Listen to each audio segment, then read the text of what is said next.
Hello friends, welcome to my kitchen. मैं हूं पूजा और आप देख रहे हैं कुक फूड पैराडाइज। आज है मेरे केक सीरीज़ का एपिसोड नंबर 5 और केक टाइप नंबर 4। आज मैं इस वीडियो में आपको बनाना सिखाऊंगी वनीला स्पॉन्ज केक।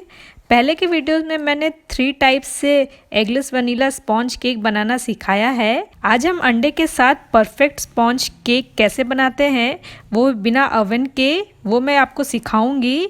तो चलिए वीडियो को स्टार्ट करते हैं। वीडियो स्टार्ट करने से पहले अगर आप मेरे चैनल पे नए हैं तो मेरे चैनल को सब्सक्राइब कर ले, बेल आइकन को प्रेस करके ऑल पे क्लिक करें ताकि आने वाले सारे यूज़फुल वीडियो की नोटिफिकेशन आप तक पहुंचे सबसे पहले।